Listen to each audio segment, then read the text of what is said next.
Това е говорене на хора, които искат влака да отиде към Москва. Аз искам влака да отиде към Москва. Така... Кога Карбовски се появява да говори? Кога е Иво Христов? Искате да кажете, кога че е има цензура ли? Имаше цензура, абсолютно железна. Той зарежда говорите на руската пропаганда. Беше само непоносимо.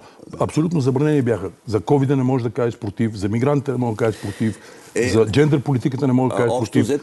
Според мен големия риск е ППДБ да бъде изтрит от картата на българската политика. Лъжат статистиката. Кой лъжа? България. Дълбока лъжа са тези всичките цифри, като ги гледам. По отношение на еврозоната има три типа поведение. Едните са за, другите са против, а едните казват, ние сме за, обаче не може. Господин Лозанов, прехарчили са 18 милиарда.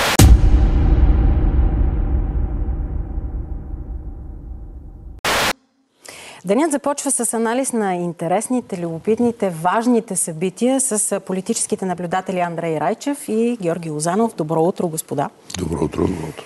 2 седмици вече от клетвата на кабинета Желязков. Носи ли обаче усещане за отдалечаване на политическата криза, за овладяването и дава ли заявка за предвидимост, за по-далечен хоризонт?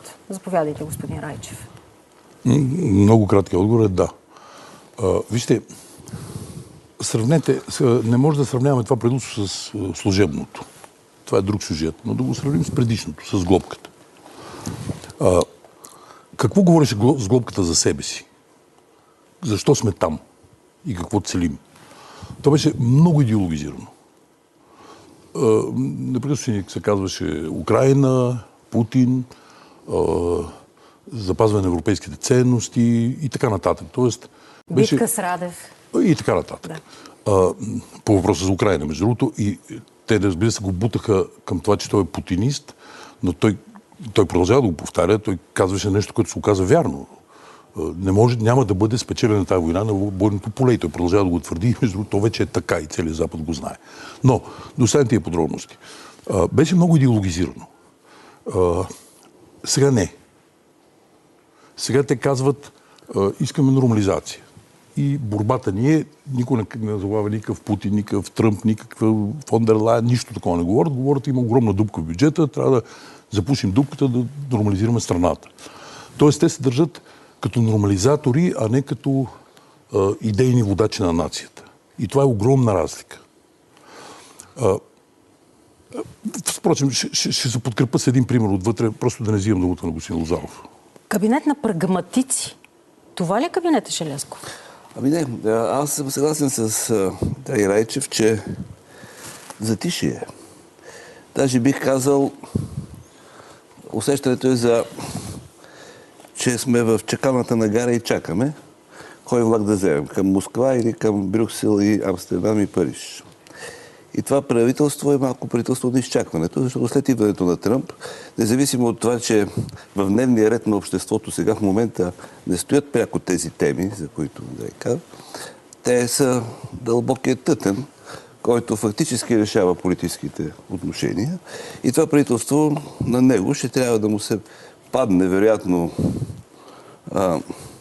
задачата, която никак не е лека, нищо, че сега той още решава прагматични въпроси, трябва да ги решава, но ще му се падне задачата да види на кой влак на къде да подкара влак. Дилемата на кой влак да тръгне? Ами, точно това мисля, че никаква дилема няма. Никаква дилема няма. И тук малко... Кирил Петков се правеше на Зеленски в началото. Той между другото, и почти се обличаше като него. Той се опитваше да седи на една вълна, която се оказа политически конюнктурна, спадна, спихна се, да не говорим, че горките граници, какво ще им се случи, не говоря това. Но вижте, сега ще ви дам един неприятен пример. За един много достоен човек, който уважавам. Казва се Деян Кьоранов. Човек за мен е морален, доказал, много смел, още преди 10 ноември. Който сега, както винаги се правил, се сбива с тези, които смятат, независимо колко са силни, които смятат да лоши. Тук се е сбил с Путин и Тръмп едновременно и обосновал течение, което се казва анти-Тръмп Путин. И така, се бие за двамата най-силни мъже на планетата. Добре. Не за това говоря, това е достойно. Пак казвам, уважавам това това е нещо. обществена позиция на публицист, Така. човек, който винаги е имал който мнение винаги и бил отстоява. силен Да, човек. публицист, Така. силен, да. Към момента, когато разгледах тази подпис, там 160 души отзад подписани. 161. От тях имената си бяха сложили 60. И 100 души са подписали в подписка, без да си кажат името. И там пише: подписвам се за Деян Кюранов, обаче не си казвам кой съм аз. Това какво е? Унизително, срамно, разбира се. Но освен това показва нещо много важно. Тези хора са свикнали, в дъното на душата си са свикнали, да кажат: Америка да, всичко останало Путин. Понятно. И така нататък. Онази позиция историческата на България, господин Райчев. Добре. Винаги с едните, никога срещу другите, нали така? Дядо Иван Вазов има една чудна, най-хубавата му книга, според мен, се казва Чичовци. И там има един господин Фратио, който в един момент извеждах така съселените и съгражданите в полето и държи една реч. Държи против турците. Естествено, така двусмислено, но ясно против турците. И завършва с така: либерте, въздуха трепери. Добре, ама в това време към тях се задава един турчин. За птието. Следващата глава се казва Въздуха трепери. Те се разбягват и така нататък. Държат се като чичовци. Това не може така. Навично от 10 ноември. И си мият биографиите, да оставим всичко това. Но безобразно е, неморално е.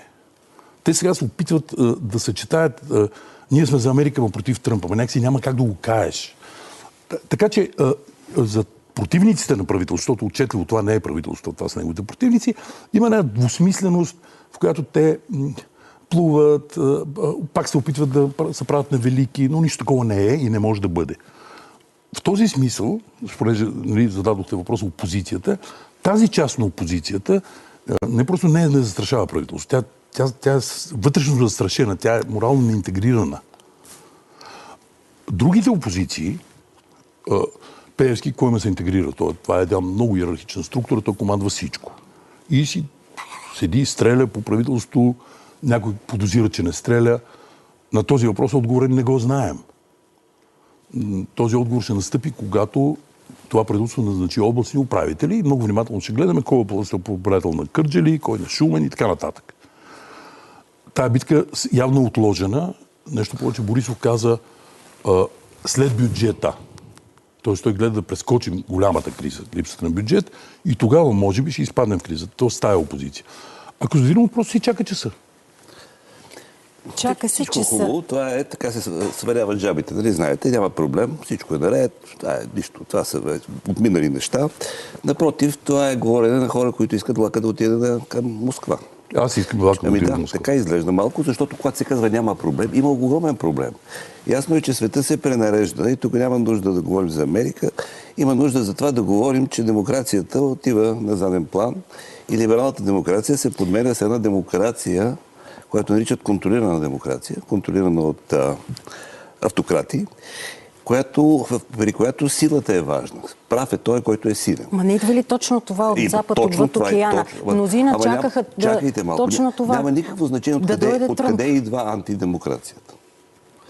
Тя идва от, според мен, в крайна сметка от това, че именно тримата най-силни в момента, които така се изживяват, Тръмп, Путин и Син Цзинпин, ще седнат. Един ще си вземе Украйна, другия ще вземе Тайван, третия ще си вземе Гренландия и не знам какво още. И ще кажат: те ни се полагат, ние сме силни. Както той казваше Тръмп на Зеленски: ти какво си тръгнал да се биеш, като ясно, че ще те победат? Добре, какво като е по-силен, айде влизай. И той каза и друго. И почва и да каза, че ако Путин не седне на разговорите, ще се наложат още санкции. Дай Боже. Той говори и така и така. Нали? Интересното е тук кой би го спечелил на неговата страна. По отношение на Тръмп още не е ясно. Но какво ще се случи? Не е ясно и дали тия тримата, в крайна сметка, няма повече да се скарат, отколкото да влязат в взаимодействие. Точно за това казвам, че на това правителство ще се падне задачата да видим на къде да подкара влак. И това, което казва Андрея, е вярно. И там основните фигури, всъщност, между които преди беше конфликта, а той беше между ППДБ, между Възраждане и Пеевски, в този трилънг Бермудски се развиваше действието, те са извън играта в момента сякаш. Макар че Пеевски е известен с това, че има такава репутация, че може да кара влака от копето. И както си стои на гарата, всъщност той да насочва на къде да отиде. Какъв е отговорът тогава според вас на въпроса? Добре, имаме ново правителство, но имаме ли нова власт? Именно заради това, което от Продължаваме промяната Демократична България ни убеждават за тандема на изчакване, което може би за България в този момент не е лошо. Хубаво е да си вземе малко въздух български избирател и да си даде сметка на къде иска да живее от тук нататък. И как да живее. Добре, обаче е важно... Чакайте малко. Преди всеки избиратели, да си поговорим за свободата. Тук се разказва, че свободата ни е застрашена. Аз ви казвам, че бяхме несвободни. Аз лично не. Аз не бях по никакъв начин ограничен да говоря. Кога Карбовски се появява да говори в трите големи телевизии? Кога е Иво Христов? Искате да кажете, кога че има цензура ли над тях? Имаше цензура, абсолютно железна. Железна цензура.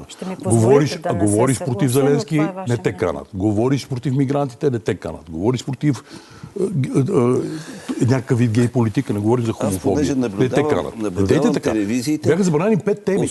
Говориш за коронавируса, не те канат. Тези говорители говориха, които са така консервативно-националистични в България, а либералните гласове все повече изчезнаха. Аз не знам колко останаха в последна сметка. При сглобката изчезваха либералните говорители. Беше само непоносимо.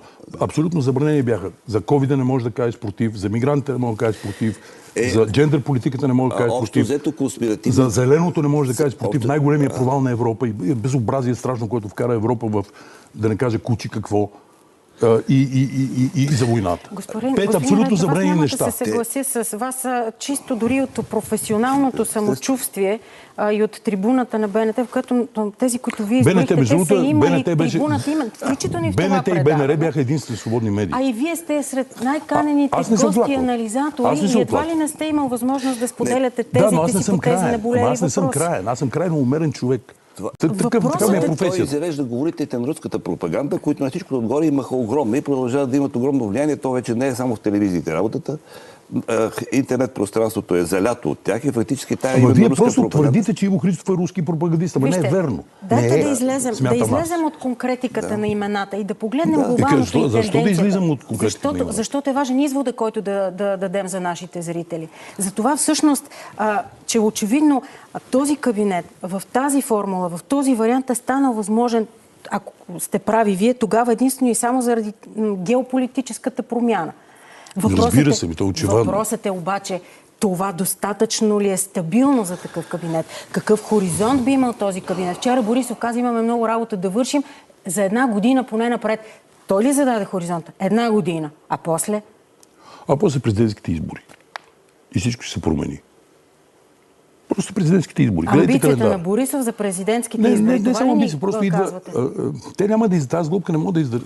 Не е сглобка, тя не е сглобка, тя е наистина коалиция. Тя коалиция не може да издържи президент. Те не се наричат и коалиция и те бягат и от това. Не знам как се наричат, но всеки със сигурност не е сглобка, което между другото случайна, така силна дума от Лена Бориславова произлиза, случайна, която така характеризира. Това не е сглобка. Сглобка има елемент на презрение и заслужено, защото двете части на сглобката се презираха една друга и се ненавиждаха. А сега? Виждаме сега. А сега се търпят или сега могат да работят заедно? Представете си, вижте какво става за еврозоната. Впрочем, дава ли назад Борисов именно заради настроенията на коалиционните си партньори? Той не иска да развали правителството. За него, поне в момента, плана му е това правителство да сравнително да функционира до лятото на година. И после са президентските избори, там просто не могат да издържат, защото си има ляв кандидат, защото има десен кандидат, си има националистически кандидат и вероятно и самия Борисов си кандидат. Замислете се, между другото, това е много интересно, ако от сега гледаме. Те 4 фигури почти ясно се виждат. Това са много условно казано Илия Нелтова, Костадинов, поредният професор от Синьо и Борисов. И това е много интересно нещо. Но представете, че е станало. Как издържа такова правителство? Не може. Какво казвате, професор? Ви казвам, че действително сега постепенно някой ще се види на къде отива работата, защото някои от тези, които сега са в опозиция или поне са извън тази композиция, а именно Пеевски, ППДБ и Възраждане, не говоря за мен, че те не са ясни, но те са тези 3 фигури и партии са с много ясен знак на идентичност. Знае се какво искат и с какво са свързвани и какво е отношението към тях. И в зависимост от това на къде тръгнат нещата, някой от тях ще влезе в управлението, заедно, разбира се, с други, а пък другите ще отпаднат съвсем. Според мен големия риск е въобще ППДБ да бъде изтрит от картата на българската политика. Не, че те нямат собствените си проблеми. Сгрешиха ли в този смисъл, че ритнаха вратата? И ритнаха ли я наистина, ли я затвориха? Не, от тях идва работата. Просто те, кого? доколкото са носители на либералната демокрация, която поначало е в криза, има един общ... То от всякъде. Всъщност няма някой, който не говори срещу ППДБ. Вие във вашето студио сте чули такъв. Вие представяте ли си тогава господин Пеевски какво може да каже? Всички говорят за него и срещу него от политическите партии, които сега са в опозиция. Това е нова ситуация. Пеевски винаги е бил знак на една... Искам да кажа, че в българската политика очевидно всеки говори срещу всеки. Извинете, Константинов какво да каже? Аз много какво говоря. А Борисов какво да каже? Аз срещу това имам предвид. Моля ви. Това имам предвид. Всеки говори срещу всеки. В тази ситуация в момента трябва да бъдат извадени и те ги изваждат постепенно от играта, доколкото те са действително носители на либерална демокрация като политически знак. Аз не казвам доколко те самите имат политическия професионализъм да я осъществяват. А то в момента и по цял свят това е трудна задача. Той кораба на либералната демокрация, плъховете го напуснаха първи отдавна.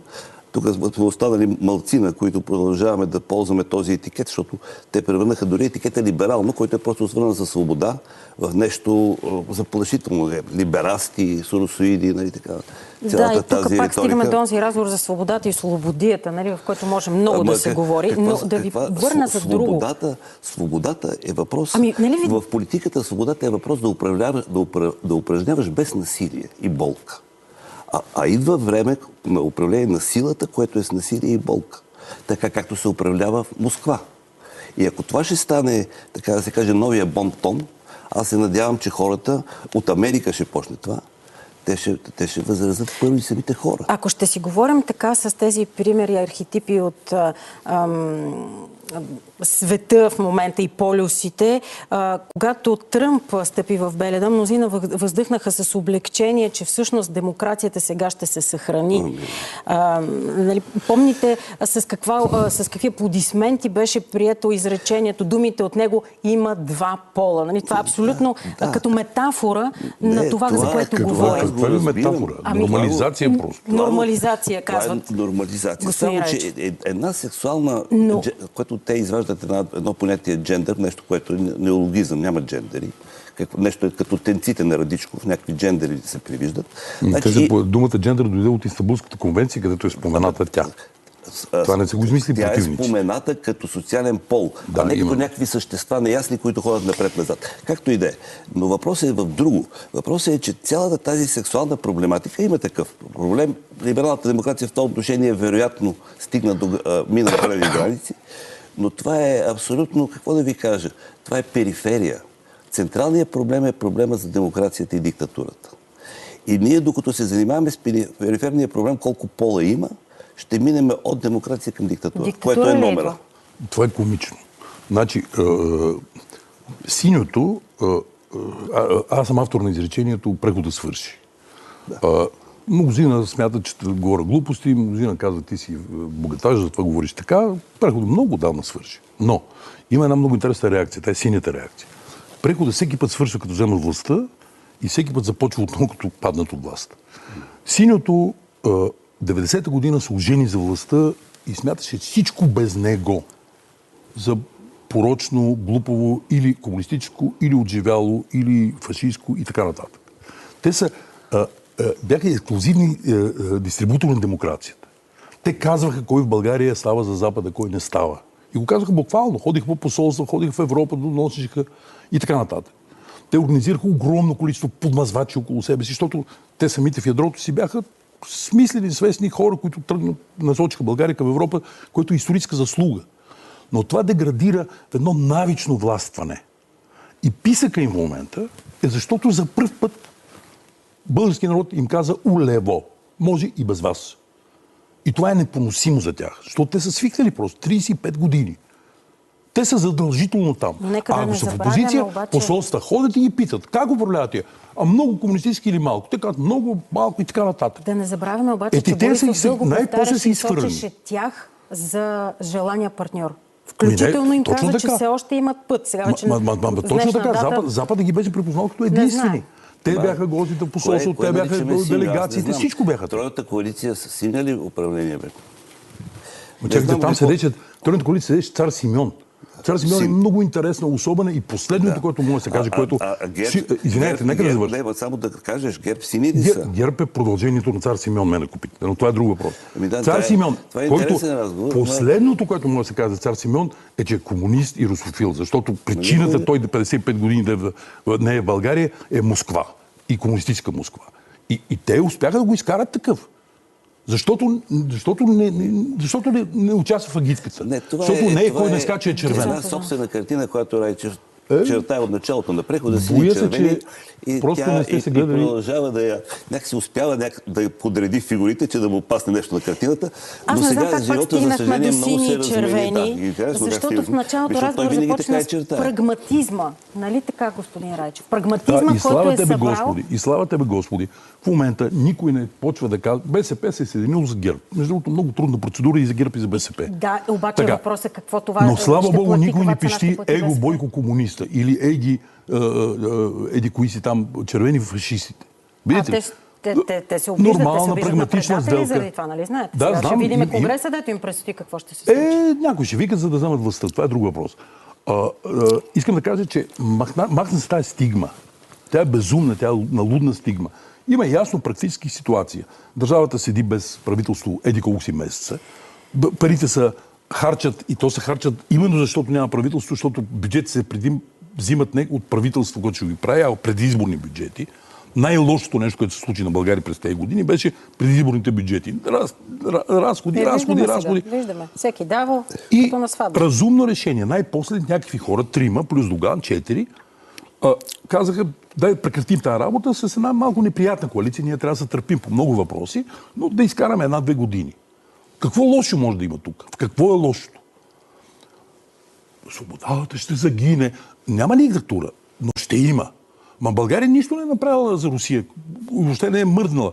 Но Путин ще дойде. И така нататък. Защо? Защото сините ги стигматизират, защото не са там. Никаква друга причина. Всичко хубаво. Въпросът е действително да не подкарат влака към Москва, каквато е целта на такъв тип говорене. Да не се види този проблем. Да не се види този проблем. Да, по-хубаво да се с позицията си. Разбира се. Изразите ли сте точно на това, което видите и в обществото в момента? Аз не съм сигурен, че така ще направят и въобще не ги стигматизирам. Напротив, нека да дадем шанс на това правителство да се опита да задържи прозападната ориентация на България, за да може България да се превърне най-после, защото прехода не е свършил поради това, че тя все не може да се превърне в същинска западна държава, че голяма част от ресурса се разпределя като на изток в Москва по един корупционен начин и така нататък, да не влизаме в този вид анализи.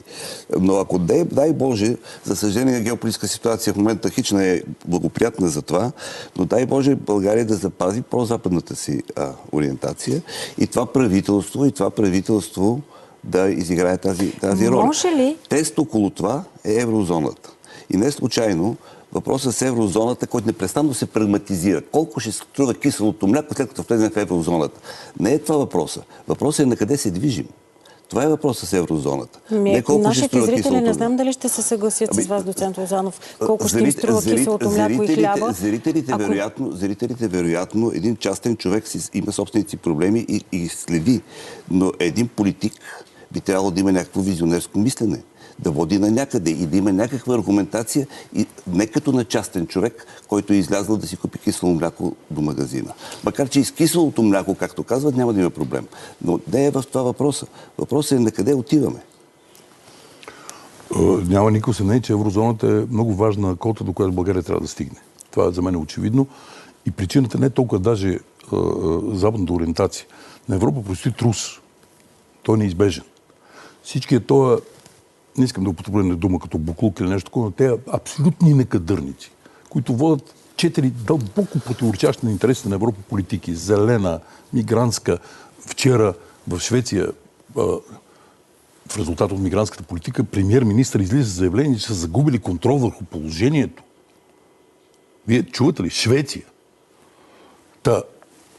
Зелено, мигрантско, украинската глупост. Всичко това. Кое наричате глупост? Че не успяхме да осигурим мир в Украйна.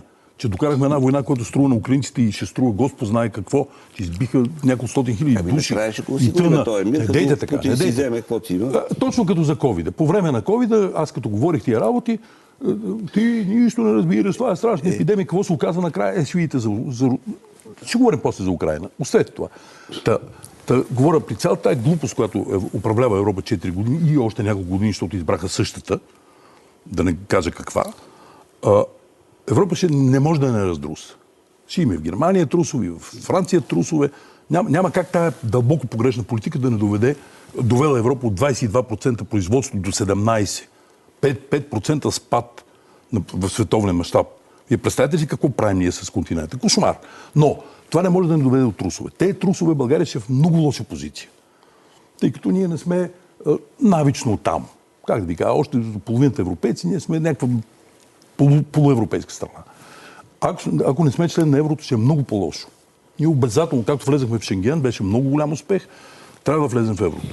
Дори малко това няма да струва пари. Те плащат. Малумието е, че те плащат хората с нещо, което всъщност не е въпроса. Въпросът е наистина, който Лозанов казва. Запад и изток. Ние сме органически елемент от Запада, трябва да бъдем там. Но хората не обсъждат еврото от тази гледна точка, а го обсъждат точно от гледна точка, че някакви цени може би се повишат. С извинение, и без това растат. На този 20-30% инфлация, която изживяваме, 2% отгоре и отдолу въобще не е въпрос. Много исторически важно е да влезем в еврото. Наистина е така. И аз не виждам упрек към правителството, освен един. Ама той не е упрек към тях, към предишното правителство. Вие сигурен ли сте, че наистина не дават назад по темата за еврозоната? Слушайте, лъжат в статистиката. Кой лъжа? България. Дълбока лъжа са тези всичките цифри, като ги гледам. И те казват, че да ги видим цифрите и като ги видят цифрите, реално се фащат за главата. И министър на финансите казва, положението е ужасно. Аз опозицията от страна на Възраждане, друг да казва, че са фалшифицирали данните до сега. Това не сме го чували. Аз не говоря в диалога с Възраждане. Възраждане не искат Европа. Възраждане смята, че България е погрешно член на НАТО. Това е геополитически избор. Те честно си слагат това на масата и ще видим на някое гласуване как българския народ, когато Костадинов се кандидира например за президент, как българския народ оценява това. И аз ви казвам като социолог 60/20. В полза на Европа. Това е сигурен може би избор. Работи с някакви данни, които аз не знам. Не, това ми е инстинктът социологически. По отношение на еврозоната има 3 типа поведение. Едните са за, другите са против, а едните казват, ние сме за, обаче не може. Защото нещо цифрите е палма. Но защото не може, защото има инфлация, еди каква си, изкарваме еди каква си. Това, което казвате, че сега не е момента, че трябва да оправим... То никога няма да е така, че всичко да се изради, пасианса да излезе абсолютно и айде заповядайте на килимчето. Трябва да разбира се някакво... Прехарчили са 10 мили, някои казват 18 милиарда, ви разбирате ли това? И това е въпросът от ПП, вашето любимо. Суми, тая дупка в бюджета, те казват, че това... Не, те казват, че това е 18, 8 са само, как да правиш бюджета и така. Аз не мога да вляза в този разговор и не бих искал с това.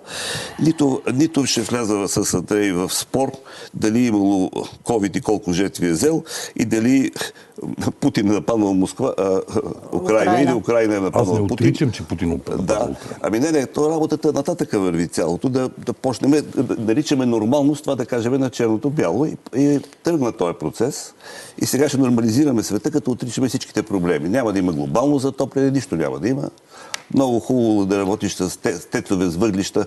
Като влезеш в гробищата в Гълъбово, няма един човек докаран до пенсионна възраст мъж. И така нататък. И ние си говорим разни работи. Само, че някой да отиде на място да види какъв е света всъщност реално, а не какви са нашите конструкции, какви картини рисуваме. И нашето бъдеще в този момент много до голяма степен зависи от това хората да следят внимателно на къде тръгва влака. Както следят в Сърбия, както следят в Словакия и реагират Тази обществена реакция е много важна, защото тук сла, както се върнат жабите, всички ни приспаха нещо. И някой от време на време, някой либерален глас, който са на изчезване, казвам, да каже, че има проблем. Така че да внимаваме къде отива България, защото ние имахме 30 години консенсус и в това отношение Райчев е прав, че ние действително сме западна държава. Отиваме на Запад, имаме трудности с това да го постигнем, но нямахме съмнение с това, че това е пътя. Добре. В този консенсус ни разколебаха. Въпросът е, че в това, че очевидно в обществото, както и в политиката, ври и кипи, и това, което вие днес говорите и за което спорите, е показателно. Последна минутка от този разговор, да направим някакво обобщение. За това, откъде би дошла заплахата за стабилността на този кабинет, отвътре или отвън? Споменахте за разпокъсаната опозиция, която се занимава една с друга и гони някакви различни собствени цели. Откъде би дошъл огъня? Отвътре или отвън за този кабинет? Минутка. Добре, аз да кажа, да продължа това, което каза. Би дошла заплахата, ако този кабинет подкара влака към Москва, фигуративно казано, а пък хората проявят гражданска активност и се противопоставят на това. Опозицията извън парламента, казвате вие. Хората, защото и тази опозиция, поне част от нея, също беше резултат на това, че в един момент преди 4 години хората излязаха до улиците и проявиха реакция. Да, абсолютно съгласен съм. Абсурдно ми се вижда, разбира се, че Борисов и Слави Трифонов сега за БСП те са традиционно обвинени. В случай мисля, че не е верно и за тях, но за тия двамата абсурдно се подкарат влака за Москва. Това просто... Но както и да е. Реалната опасност, разбира се, от улицата, но улицата въобще няма да е по повод Москва, Путин, Тръмп и прочи. Улицата ще бъде по въпрос за корупцията. Това правителство не е мръднало да докаже. И не само правителство, самата коалиция се оговори не да решим въпроса за прокурора, да го отложим с 6 месеца. Не да обявим какво точно става около Пеевски, а да отложим въпроса за областните управители. И така нататък. Не сме видяли това. Българският народ има огромна претенция. Вие, момчета, сте дълбоко корумпирани. Управете правосъдната система. И тук аз седа седно, тук с фен на Христо Иванов седа, но той е съвършено прав. Без решителен напредък в правораздаването, те ще продължат да си бъдат каквото са под фундаментално подозрение за кражба. Добре, благодаря ви много. Това, което каза Райчев, е абсолютно вярно, да. А това, което казвам аз, също е вярно. И двата проблема са един и същи проблем. Така че накрая с Райчев постигаме някакво... Накрая постигнахме някакво съгласие. Благодаря ви. Благодаря ви, Андрей Райчев и доцент Георги Лозанов. След секунди в студиото влиза представител на управляващите, така че тези и други въпроси ще му зададем на господин Кристиян Вигенин.